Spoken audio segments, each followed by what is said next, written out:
So how to get what you want is actually really simple. It's not hard. It's not even hard to get what you want. It doesn't matter what it is. I mean, maybe you want to move to China, or you want to have more money and you want to make like 10K a month, or I don't know, $1,000 or what. It doesn't matter. Like, it just, none of this stuff matters.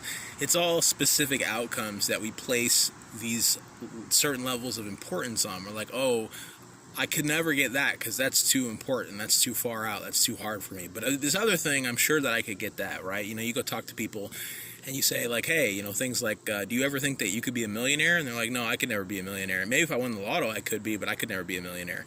And so, lo and behold, that person never does anything to go in that direction, and that just doesn't show up for them because they don't believe that they could have that, right? It's the same thing with relationships. If you don't believe you could have the person of your dreams, these things play themselves out. So how to get what you want is really simple. There's a book.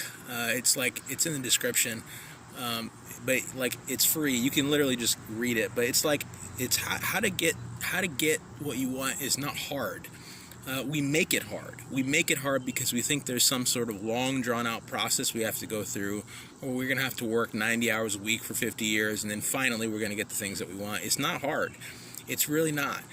It's ask, and you shall receive. That's it. So I know this sounds like repetitive, especially if you're watching like multiple things we're talking about here, but I'm not going to say anything else. I'm not going to say anything different because I want you to actually get what you want. I don't want you to like walk around and go around for the next 3 years.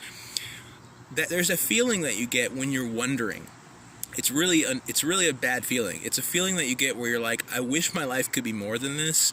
I wish that I could have more than this. I wish that I could be more than this. I wish I had more of what I wanted in my life. It's a feeling. It feels really terrible because you know you could have more, but for some reason you feel like you're not able to get it, or circumstances haven't set themselves up to where you get it, or things have been bumpy and you're just shy of it. You haven't gotten it, whatever, right? Ask and you shall receive. I'm telling you, it's so good. Like, it's just so good. There's a reason why everybody knows this principle. Like, everybody knows the scripture. Everybody's heard this. People who like don't even go and read the Bible. They don't know anything spiritual. They're like, oh yeah, ask and you shall receive. That's like, yeah, everybody knows that. I had a guy who told me, I had just met the guy, and we were talking about goals and stuff. And he said, oh yeah, believe and you shall receive. It's like, yep. It's dead simple, guys. It's really not hard. It all starts with belief. So always remember that. It always starts with belief. Your belief is what sets these things into motion.